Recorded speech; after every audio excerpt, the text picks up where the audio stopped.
Oh, niki Bu Zubaida sudah masuk. Halo Bu Zubaida. Bu Zubaida. Assalamualaikum Bu. Nggih, sampun Bu. Bu Zubaida. Bisa mendengar suara saya Bu? Dimulai saja Bu Penny. Nanti Oh, biar Bu nggih. Zubaida kalau mau tanya biar Rajen. Nggih. Monggo Bu Vivi. Suaranya putus. Nggih. Sampun jelas suaranya Bu Vivi jelas. Suaranya Bu Penny dari seberang sana, di sini putus-putus, Bu. Oh, nggih. Tidak apa-apa, monggo. Halo? Waktu saya berikan kepada jenengan Bu. Bu Vivi, monggo.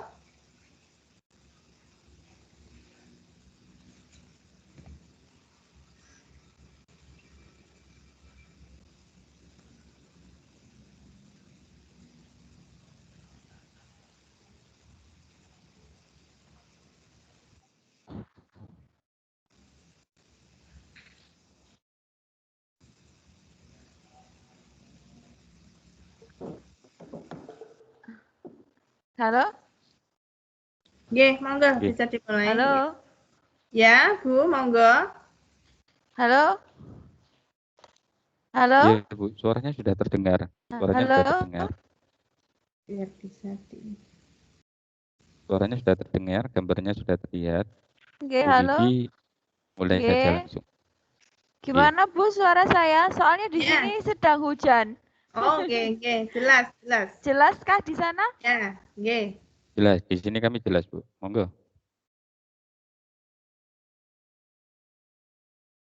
Halo? Iya Bu. Jelas. Sudah jelas.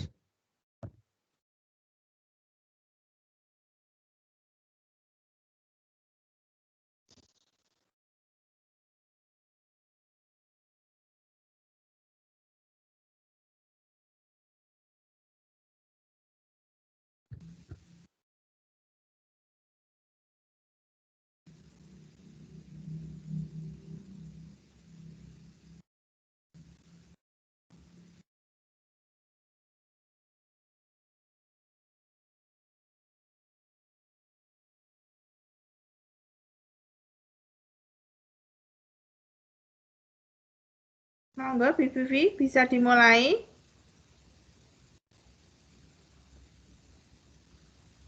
Bu Vivi, monggo bisa dimulai, Bu.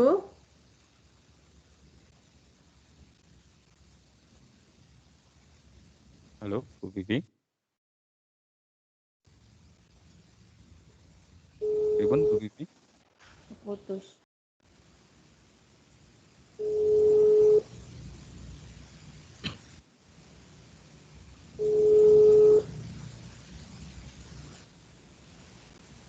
Bu Vivi? Halo? Iya Bu Vivi. Nggih, halo? Iya, suara Ibu sudah terdengar Bu. Suara terdengar, Nggih. screen sudah Halo? terlihat. Putus-putus, Bu. Halo? Suara Ibu terdengar kok, tidak putus-putus di sini. Monggo langsung saja.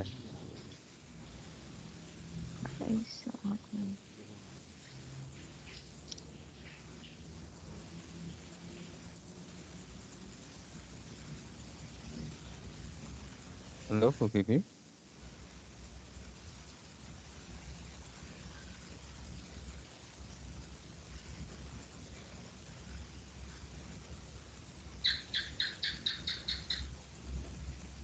Monggo, Bu.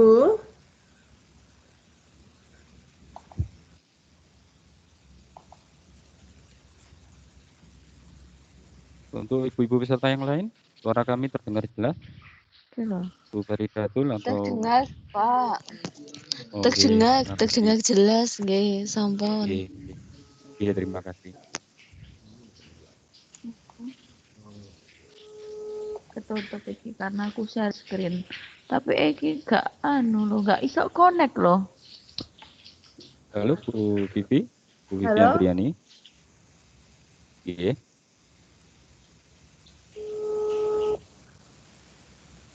Pripun, ada kendala apa? HP-nya saya Mungkin hubungi nggak bisa ini Bu Vivi ini. Sinyalnya down mungkin nggih. Atau dicoba Bu Vivi share screen-nya di off-kan dulu, nanti di share screen lagi. Tapi aku dengar putus-putus. Halo? Iya Nggih, Bu Vivi. Bu. Halo? Iya, terdengar Bu, suara Ibu jelas. Mungkin suara kami yang sampai sana kurang jelas. Mungkin gangguan jaringan di Ibu. Halo? Halo? Iya Bu Halo? Vivi. Tes 1 2 3. Halo, Assalamualaikum. Waalaikumsalam Bu Vivi. Terdengar Bu? Gimana Pak? Suara saya Nggih, putus-putus suara Pak soalnya jenengan Pak di sini. Sinyalnya saya kayaknya kurang bagus. Memang sedang apa-apa, enggak apa-apa. hujan.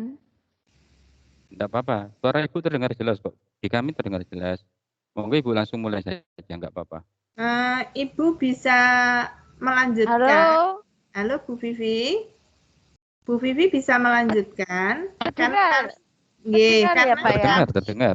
ya kami jelas mendengar suara dari Ibu dan juga screen-nya juga bisa kami lihat dengan jelas. Halo? Halo? Iya, halo. Nggih. Ini kami telepon dulu Ibu ya. Bu Penny tolong saya dikasih nomor teleponnya Bu Vivi via WA. Oke, nggih. Ini nggih sudah tak telepon tapi nggak bisa ini.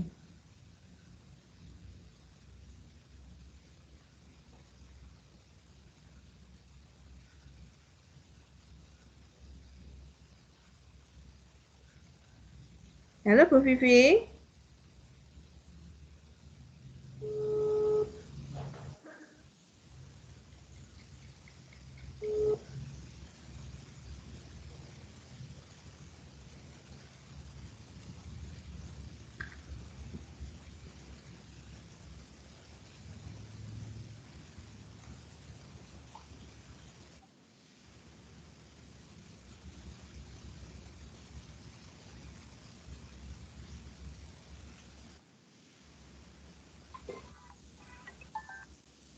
Halo, Assalamualaikum.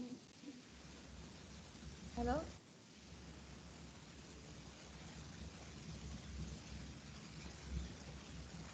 Halo, Assalamualaikum. Iya. Pak, ini saya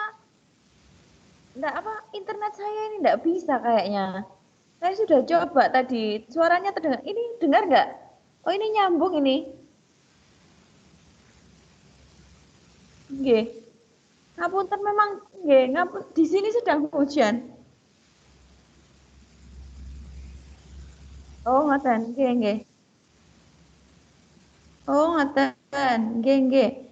Saya tadi share screen berarti kelihatan ya, Pak ya. Ini saya share screen lagi. Oh, nggih, Pon. Nggih. Soalnya tadi kok putus-putus terus saya enggak bisa. Nggih, terima kasih, Pak.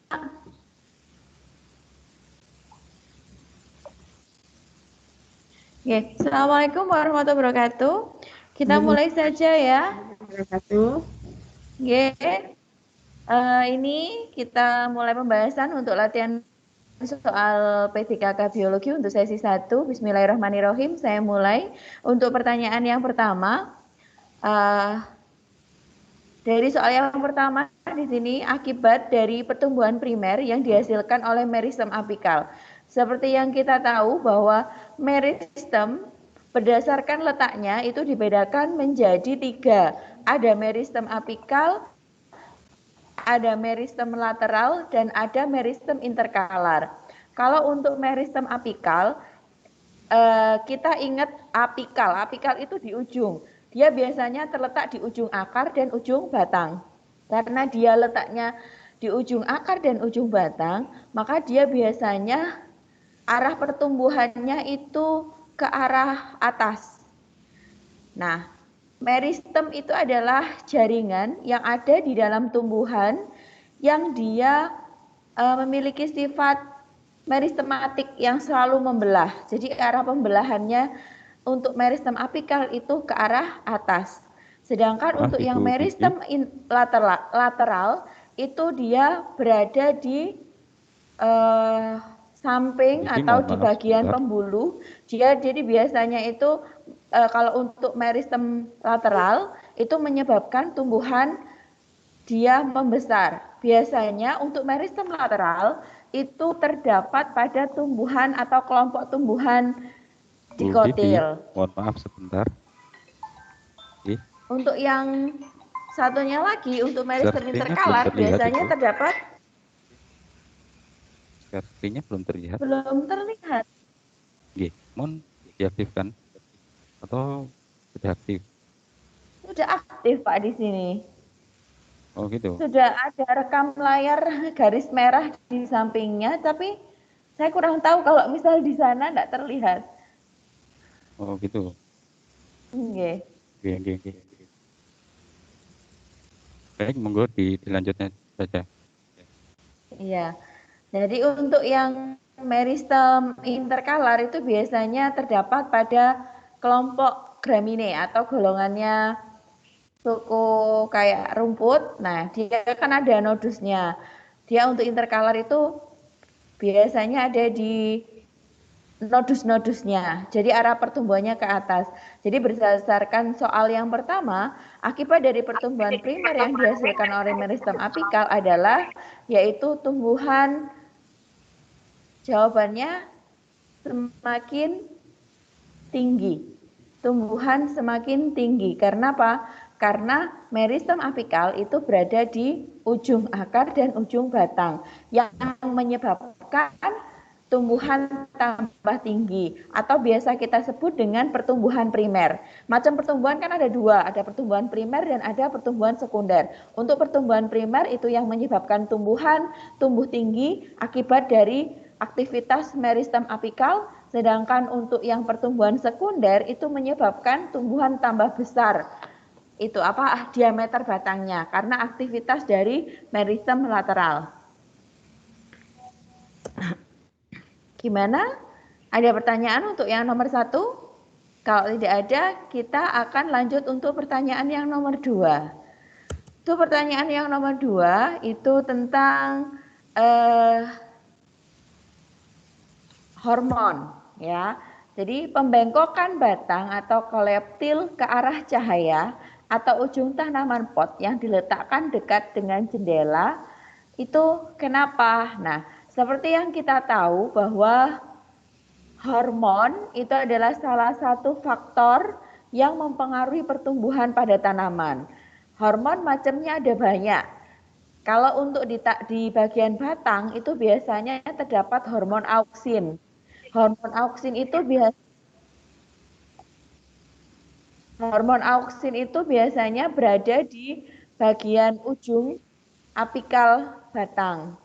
Jadi biasanya dia arah persebarannya ke bagian bawah. Nah, kerja hormon auksin itu biasanya dia memang mempengaruhi pertumbuhan, tapi dia kerja hormon auksin itu dihambat sama matahari. Jadi ketika ada banyak cahaya matahari, maka kerja dari hormon auksin akan semakin banyak terurai. Jadi kalau misal bagian kuncup atau bagian ujung tanaman itu terkena cahaya matahari, maka hormon auksin akan lebih tersebar ke bagian yang tidak terkena cahaya. Jadi berpindah kayak gitu. Jadi kalau misal ada cahaya yang masuk, maka di bagian yang terkena cahaya, distribusi hormon auksinnya akan kembali atau akan berpindah ke daerah yang tidak terkena cahaya. Makanya kalau misal pertumbuhan di daerah yang tidak terkena cahaya itu jadi lebih cepat karena tidak ada hormon auksin yang menguraikannya. Inilah yang menyebabkan tanaman bisa bengkok ke arah cahaya matahari. Jadi yang tidak terkena cahaya matahari itu dia lebih cepat pertumbuhannya. Jadi sehingga menyebabkan tanaman itu bengkok ke arah cahaya matahari. Jadi kalau misal untuk jawaban yang nomor 2, pembengkokan batang atau koleptil ke arah cahaya atau ujung tanaman yang diletakkan dekat dengan jendela, itu kenapa? Karena Jawabannya yang B, yaitu karena lebih banyak auksin di bagian yang lebih gelap, sehingga arah pertumbuhannya itu jadi bengkok ke arah cahaya. Yang terkena cahaya matahari itu distribusi auksinnya sedikit, karena pindah ke bagian yang lebih gelap. Konsentrasi hormon auksin yang di daerah yang di tempat terkena cahaya itu lebih rendah. Ada pertanyaan untuk yang nomor 2? Halo? Dilanjut?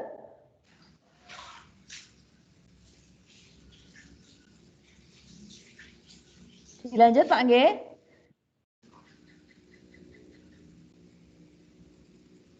Nggih, dilanjut. Nyun sewu. Bisa di share screen ulang, Bu. Bisa di share screen Oh, ulang. nggih, saya coba lagi nggih. Nggih, dicoba lagi. Sekejap.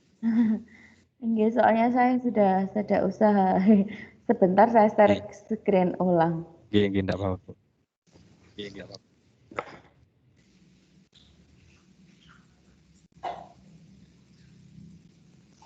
Soalnya di kami tadi tidak terlihat.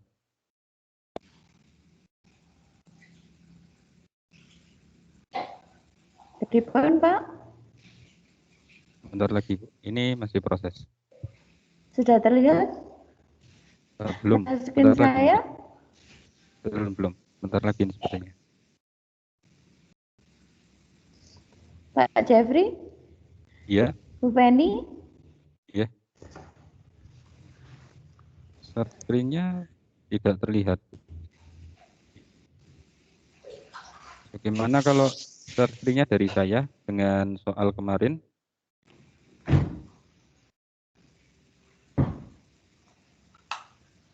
Nggih, tidak apa-apa dari jenengan mawon, nggih. Nggih. Pak, Nggih. sudah Nggih, nggih. sebentar.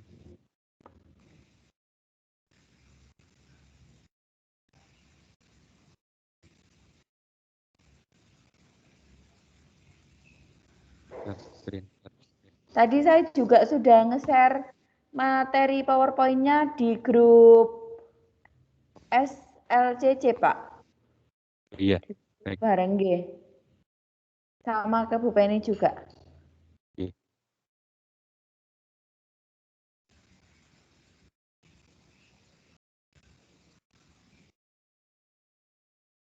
Sudah terlihat soalnya? Bisa terlihat. Baik. Ini kita ke nomor 3, Bu, nggih. Nggih. Untuk yang Oke, yang nomor 3, kalau berdasarkan gambar pertanyaan nomor 3, Pak nggih. Nggih. Ini materinya tentang komponen dinding sel. Nah, ini gambar dari dinding sel. Jadi matriks dari dinding sel itu yang bernomor berapa? Nah, untuk yang dinding sel, yang nomor 1 itu kan dinding sel primer. Nomor 2 itu mikrofibir selulosa. Yang keterangan di nomor 3 itu membran plasma. Dan yang nomor 4 itu hemiselulosa. Nah, komponen utama dari dinding sel dari tumbuhan itu ada polisakarida.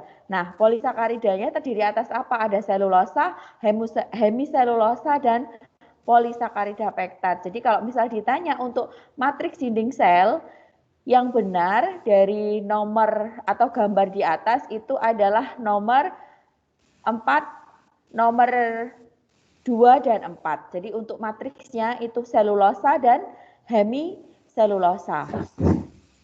2 dan 4 itu jawaban nomor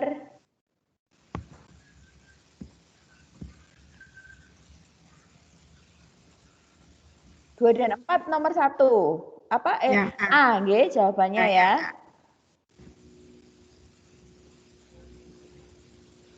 Nggih.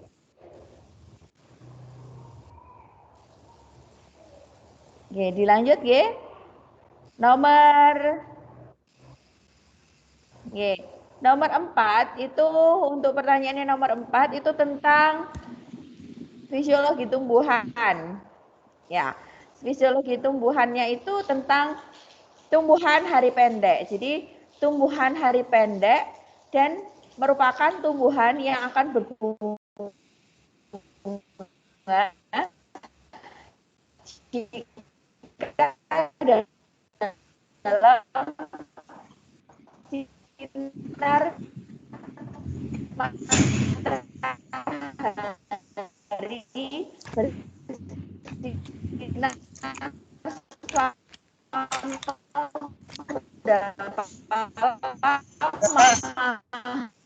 nah ini materi tentang foto periode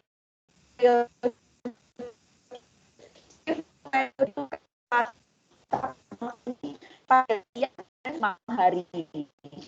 Nah, ini biasa untuk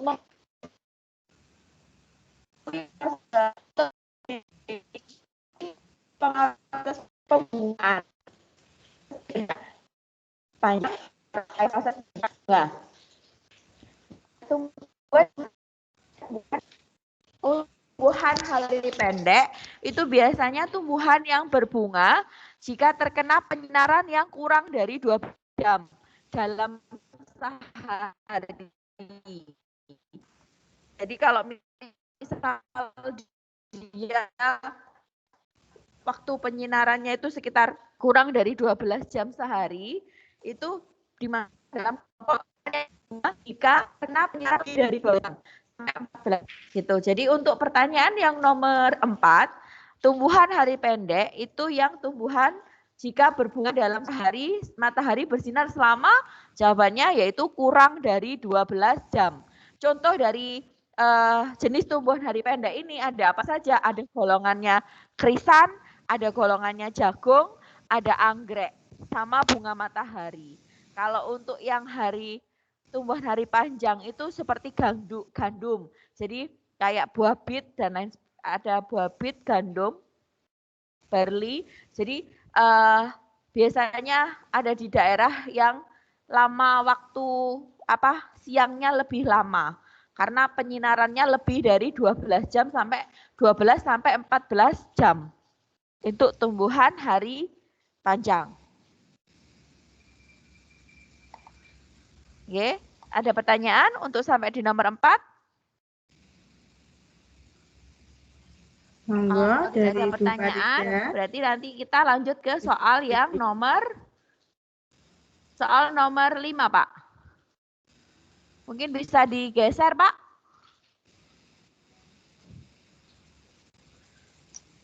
Sudah, ini sudah nampak soal nomor 5. Oke, sudah. Sudah, Bu. Ini nomor 5. Organel berupa saluran halus. Halo? Halo, Bu. Pak? Iya, terdengar. Suara terdengar.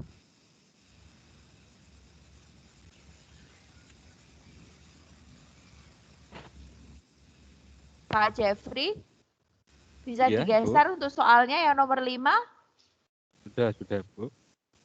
Sudah kami geser. Mungkin belum terlihat, saya ulangi lagi, nggih. Oke, saya ulangi lagi sebentar. Ini saya share screen lagi. Sudah terlihat, Ibu? Nomor 5? Belum, Pak. Belum. Oke, sudah. Oke, monggo Bu Vivi. Halo? Oke, Bu. Sudah terlihat. Monggo jenengan bisa melanjutkan. Halo? Ke yang nomor 5. Nomor 5. Iya, sudah terlihat.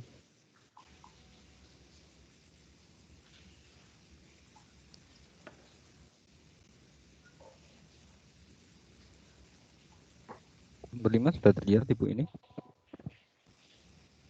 Ibu-ibu peserta yang lain, apa share screen-nya sudah terlihat yang nomor 5? Ibu-ibu peserta yang lain? Untuk yang nomor 5. Iya, monggo. Ini materinya tentang organel sel dan fungsinya. Jadi untuk materi organel sel itu kan nanti kita biasanya ada materi tentang inti sel, fungsinya masing-masingnya gimana kayak gitu kan. Kayak inti sel fungsinya apa, ribosom fungsinya apa, kayak gitu. Ini kalau dari PowerPoint, nanti saya share PowerPoint-nya, bisa di copy di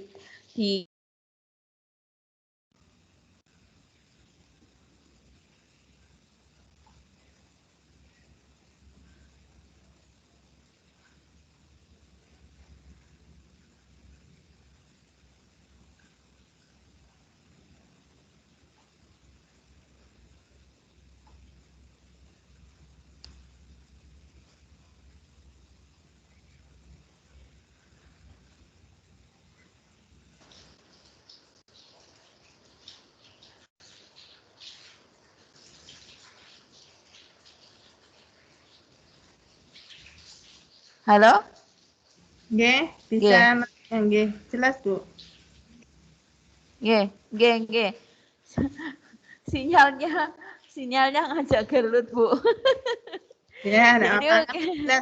Nggih, Oke. Nggih, Pon. Kalau jelas alhamdulillah. Karena kayaknya itu kedengaran saya di sini. Jadi untuk yang soalnya nomor 5 itu tentang organel sel. Jadi organel berupa saluran halus. Jadi di sini yang ditanyakan adalah organel yang berupa saluran halus dalam sitoplasma yang berbatasan dengan sistem membran dan erat kaitannya dengan sistem pengangkutan pada sintesis protein. Seperti yang kita tahu bahwa sistem endomembran itu kan nanti golongannya ribosom, ada retikulum endoplasma kayak gitu kan. Nah, untuk yang nomor 5 ini berarti kalau misal di sini ada sistem pengangkutan sintesis protein, berarti jawabannya yang harus kita pilih adalah retikulum endoplasma. Kalau ribosom itu untuk sintesis proteinnya. Oke, yang ribosom untuk sintesis protein. Jawaban yang nomor 5 itu yang E. Ada RE kasar, membran inti, kayak gitu. Terus kalau yang halo? Iya, Bu. Iya, jelas.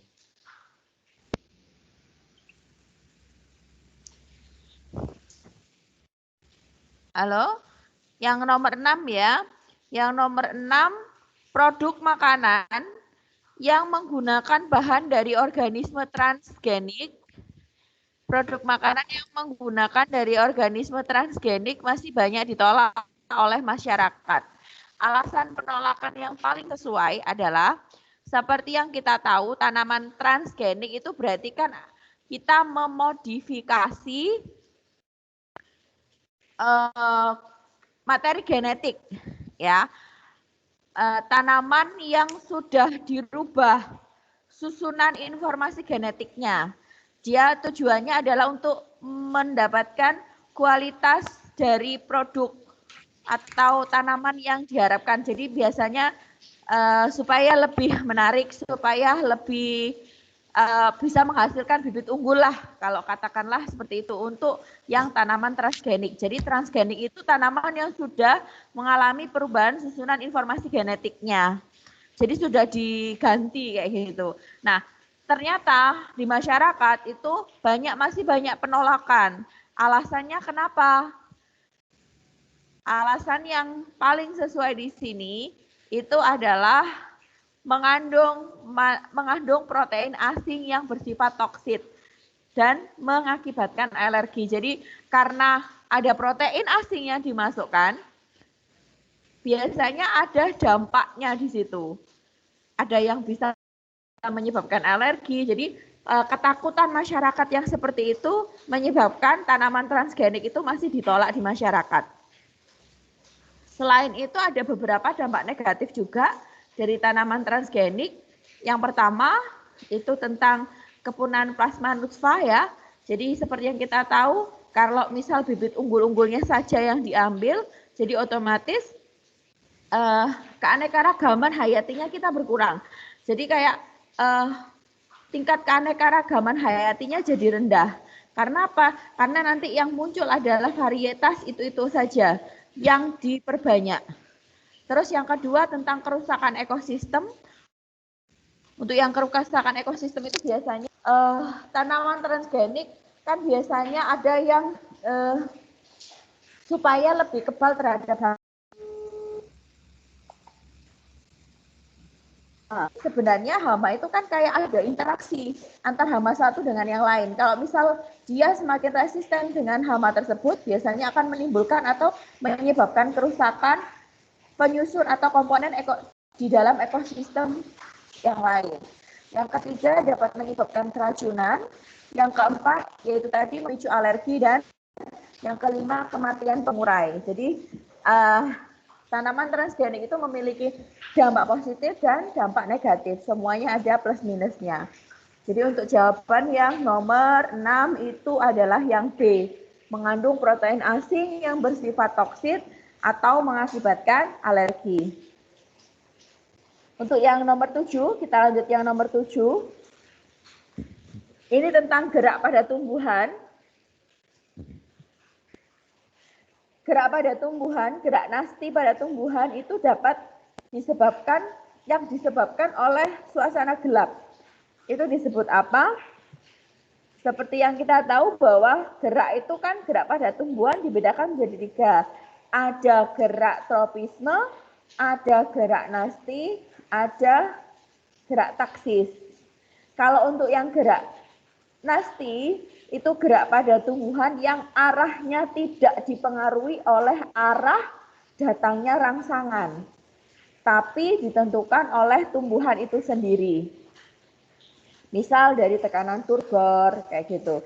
Kalau tropisme itu arah gerakan tumbuhan yang arahnya dipengaruhi oleh arah datangnya rangsangan.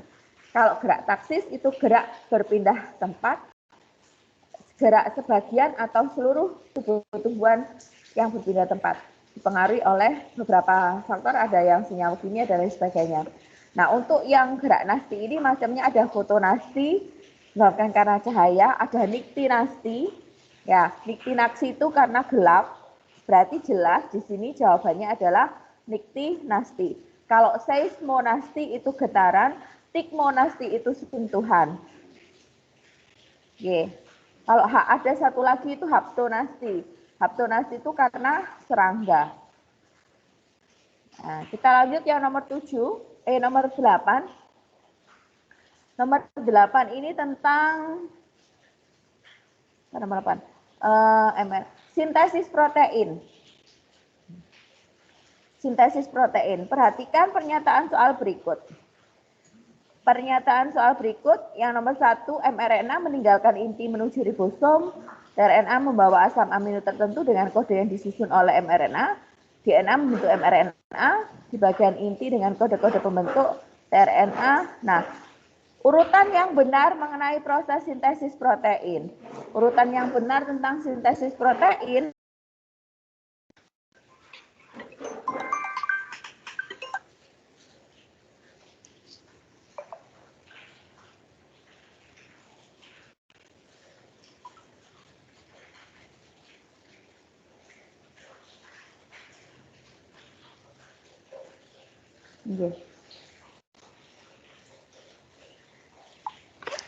Urutan untuk sintesis protein.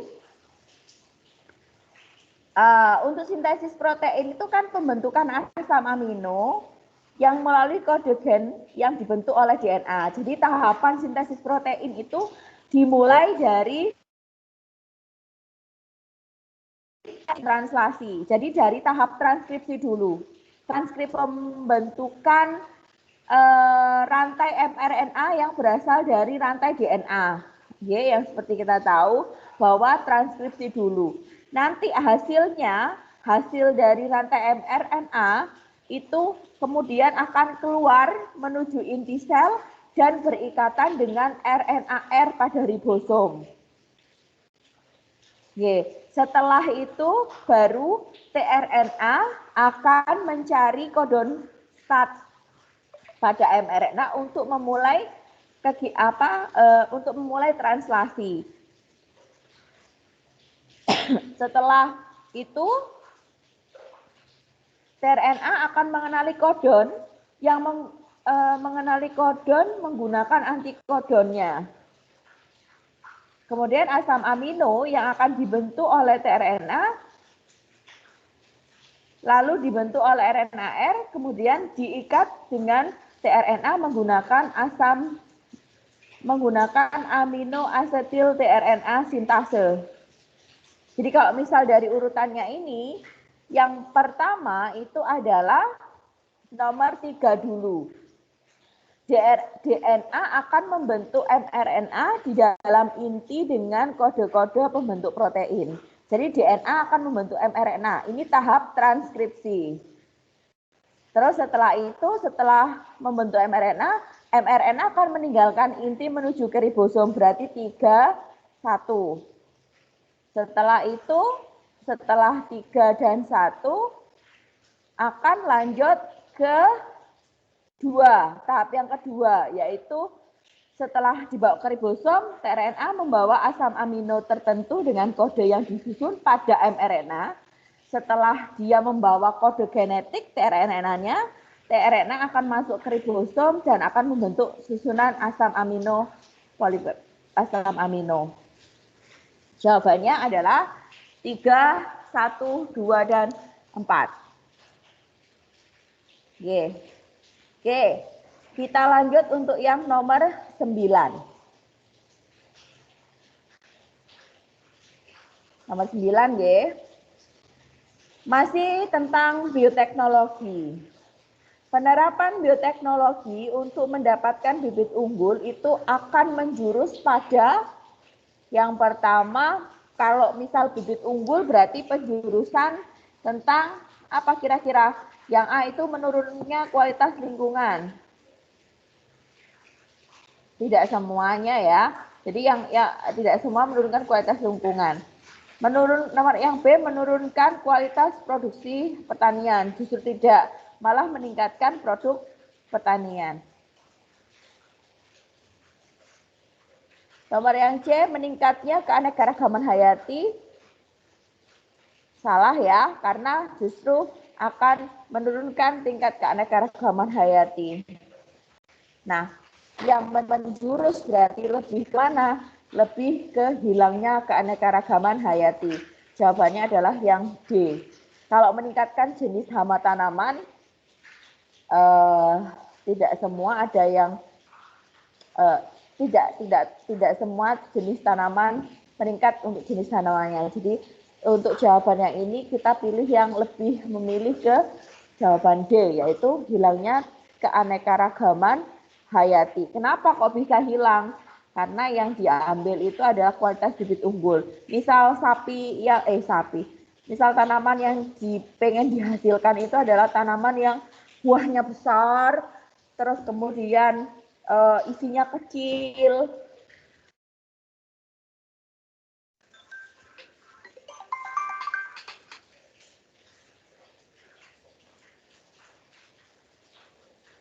Isinya kecil gitu. Jadi kalau misalnya yang diambil yang itu dia. Halo, Assalamualaikum.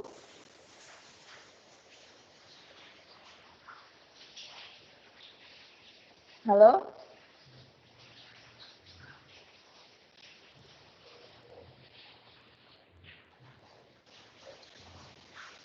Halo, gimana suara saya?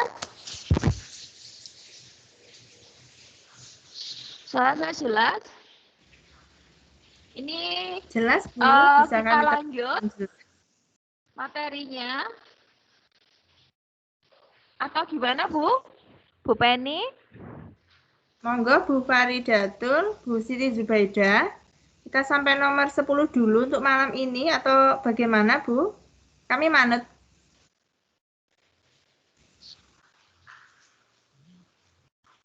Monggo Bu, kami butuh masukannya.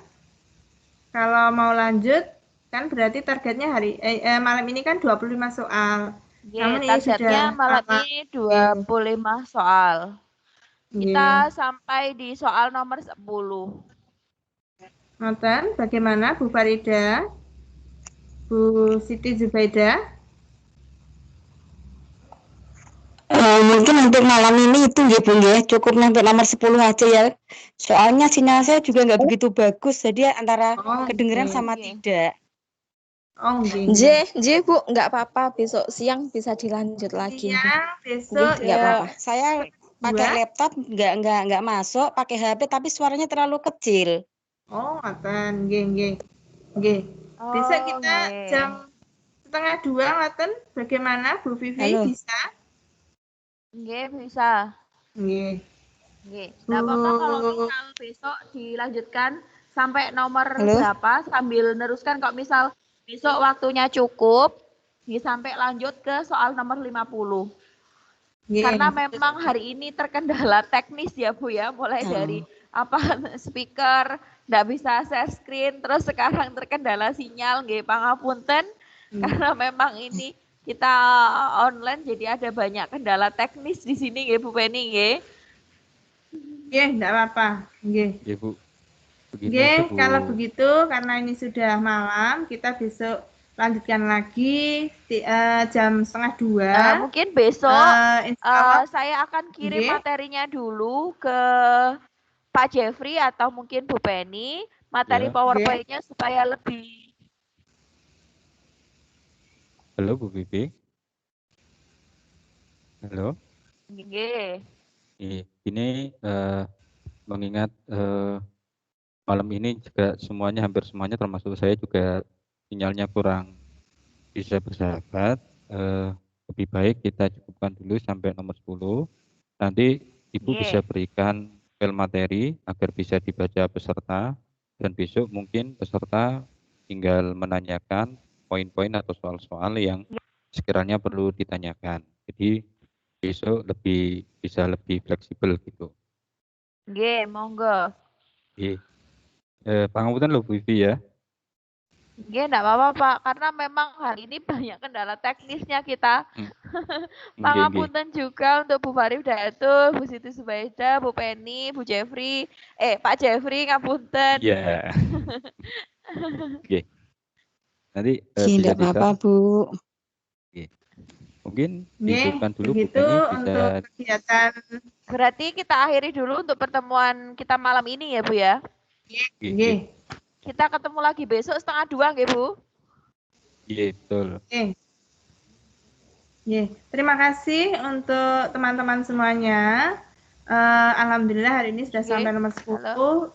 Semoga besok diberikan kesehatan, diberikan kesempatan juga kelancaran supaya kita bisa membahas soal-soal ataupun bisa bertanya jawab tentang materi yang sudah diberikan.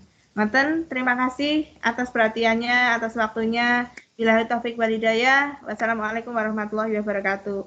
Sugeng istirahat. Waalaikumsalam warahmatullahi wabarakatuh. wabarakatuh. Nggih.